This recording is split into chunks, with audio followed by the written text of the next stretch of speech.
And this is by far the most cutting statement made in recent times, Thomas Jefferson, because this is what we find ourselves in today.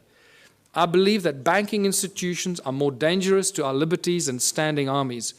If the American people ever allow private banks, remember all our banks in the world, are virtually all the banks are private banks, private corporations, whose interest is making profit at all cost. So if the American people ever allow private banks to control the issue of their currency, first by inflation, then by deflation, the banks and the corporations that will grow up around the banks will drive the people of all property until their children wake up homeless on the continent their fathers conquered. That's where we are standing today. All over the world, this is the situation we're in. Money is the obstacle to all progress. It does nothing for society. It is the absolute tool of control by those that control the issue and the printing of money. That's why when I say they own the world, they do. They literally, physically own the world in each of one of our asses. It prevents the natural flow of free energy, and that is very important to this weekend's activities here. Money prevents the natural flow of free energy, so I beg you, everyone present here, remember it's about free energy, not I'm going to make $1 billion out of this energy. Give it away for free. It'll come back to you in ways you cannot imagine. Do that one thing for humanity. If you find any source of free energy, don't try and make zillions out of it. It will kill you or they will kill you before you can get it out there. Money is the primary cause for the 7 deadly sins. We all know the 7 deadly sins, or have we forgotten them already?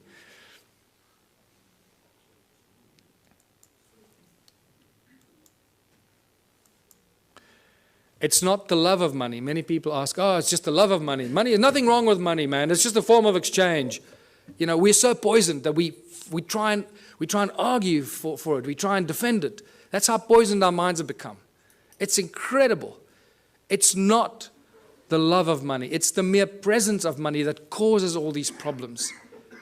If you take money out of the system, all this stuff suddenly and miraculously vanishes. So what is the solution? If it's the mere presence of money or the love of money, of all of the above, what are we going to do to solve the problem? The answer is so blatantly obvious.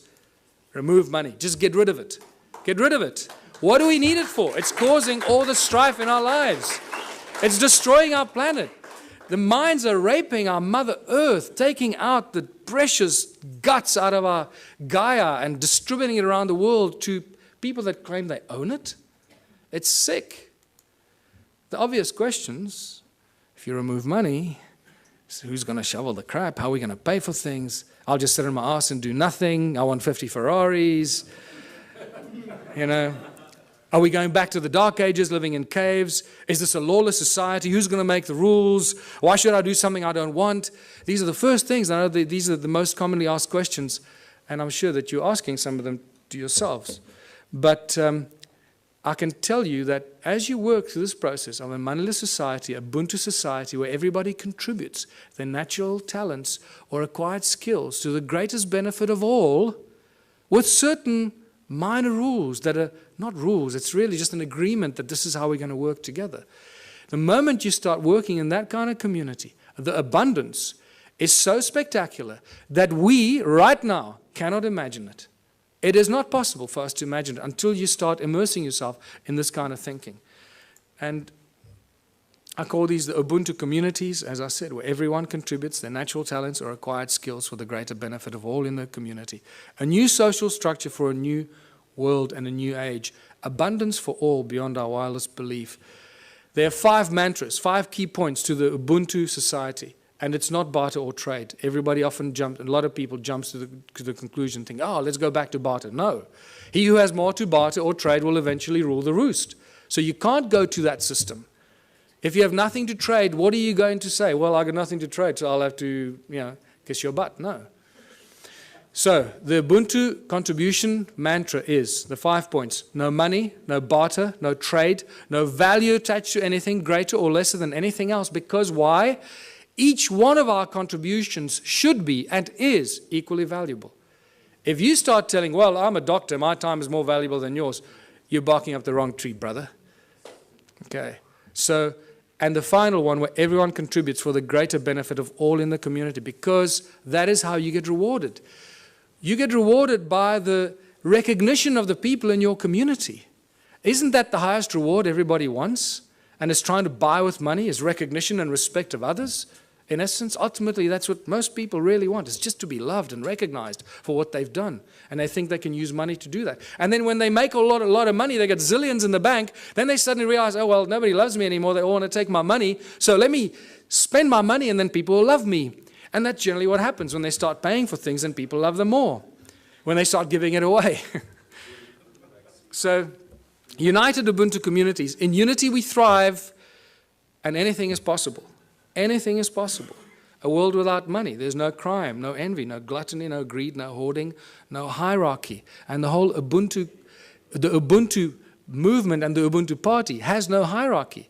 Communities look after themselves. We have no central government. We don't have any central assholes trying to tell you how you should be running your life. No obstacles to any kind of progress, because the solutions are simple and there are many bright minds here. We all know what the solutions are, what should be done to solve the problems, and somehow our politicians just can't get it right. They keep screwing it up, you know? So don't ask the politicians to solve it. Give it to the scientists, give it to the farmers, give it to the engineers. They'll solve the problems for us. Ordinary people will. Politicians will do nothing. Transition will have to occur in simple steps that flow from one to the other. We can't go from zero to hero. We can't go from a moneyless-driven, capitalistic, consumeristic monster to a moneyless society that lives in harmony and zen, right? It's not going to happen. So if you go onto my website, the ubuntuparty.org.za website, I've started posting a number of papers on how the transition will take place. There's not time for it now, so I ask you, please go onto our website and check it out. It's beautiful. What's key here is that the small towns will probably play a very important part in the transformation, because in small towns and small communities, people will agree on things a lot quicker than in the big cities, right? So they will agree, okay, we need to get off the grid, we need to grow enough food for all of us, we need to make sure we got water, and they can go out and do it. We must create alternative energy for ourselves in our town, so if the grid goes down, we stay alive. And the small towns and villages will become the activators of this transitional phase. And I put together a few theories and ideas to give people ideas how to start doing this. It also goes into our education and schooling systems, where we stop sending your children to school. Please, I beg you, don't send your children to school. Don't do it. You're turning them into monsters. I've had now a few of my friends in Johannesburg, in South Africa, that have not sent their kids to school. They are much smarter than the kids that go to school. And I'm not kidding you. They really are. They just learn from their parents, and they learn. And you'll find that often what happens with these kids, they start reading later. They might start reading a little bit later. But when they start reading, they become like these monster little readers. They just read everything. I mean, these little kids are reading books that, you know, other kids don't even dream of. And that's because they're not preconditioned by the schooling system. Energy, water, food, housing, arts and recreation. These are the things that small communities can take control of very, very quickly and establish it for themselves, make themselves go off the grid and be totally in control of their own destiny. And many community projects must be and should be attached to this activity. Absolute abundance on all levels. Once you start doing this, food, science, culture, community, abundance on all levels. Now I'm going to give you a small example. You've got to use your imagination here because there's not enough time now and we've got to finish off here. So imagine in a little town that I live, we got a river, we got a fish farm, we got a dairy farm, we got a bakery, we got a wood factory, a metal factory. The community starts to work in these projects. The whole Ubuntu thing means that, and contribution means that everybody must contribute 3 hours a week towards one of these community projects. That's all you have to do, 3 hours a week. A little town of 1,000 people, it's 3,000 hours a week. No municipality or town council can afford 3,000 hours a week salaries for people to do this work. Can you see how that's dramatically shifted the status quo and the equilibrium? How much we can produce if we just work for 3 hours a week on basic projects. Producing milk, cheese, butter, fish, breeding fish, baking bread, growing vegetables, and so forth. So now the community has been doing this for 6 months or a year, and they've established abundance on all levels, where all the people in that community that participate, that's why I called it contributionism, that participate and add their talent and their skills and their time, get everything, not for free, but virtually for free, so cheaply that the rest of the stuff, and also there's a principle where you create 3 times as much as you need for your own community. And I structure everything in the Ubuntu philosophy on the sacred geometry principles, 3366. So you produce 3 times as much as you need for your community. Why? Because there'll be other communities that can't produce what you're doing, so you'll be actually helping them while they're helping you with the things that you can't produce. So, and by the end of that, there's so much abundance because you're doing it 3 times that whatever you don't consume in your own little village or town, what are you going to do with? You're going to make it available on farmers markets and stores in your town for the surrounding communities. The moment you achieved that state, you've created the domino effect. Because what's going to happen to all the neighboring towns? All the people from those towns are going to come buy your bread, your milk, your cheese, your whatever it is you produce. Because it's going to be a fraction of the cost they pay for it in their own town. There's your domino effect. There's your trigger point. So think about it from that perspective. At the outset, it sounds like a huge thing. Wow, how are we going to go from there to a moneyless society? I believe that I've just taken you through a very simplistic example of how small towns and small villages and communities can be the trigger points and the examples that start the domino effect. Once the first town is set up, it's impossible for the surrounding towns to stay alive. They will have to follow the same example. Otherwise, all their businesses will close down. And when they do close down, then they will follow your example. So either they will do it willingly or they'll be forced into it because of stupidity. In the Ubuntu communities, children follow their passion and their dreams. The education system changes completely. There are no classrooms. Children learn real, practical skills. So by the age of 16, they've done everything. They've baked the bread. They've worked in nuclear laboratories. They've built rockets. They've built homes. They've built earth ships. They've planted seedlings and grown fruit. And they'll be so wise by the time you're 16 because you've had all this experience. You'll be smarter than all the professors in the world thrown together today.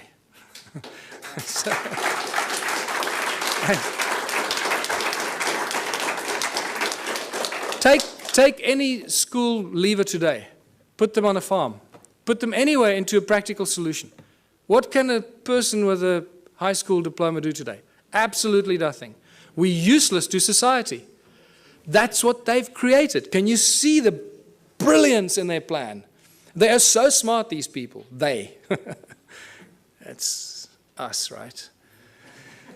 So we are so smart that we're doing this to ourselves, right? Where we create our children, turn our children into these little, we lock them up in jails for 12 years, most precious years of their life, and then throw them out to start all over again and be totally open to manipulation and control.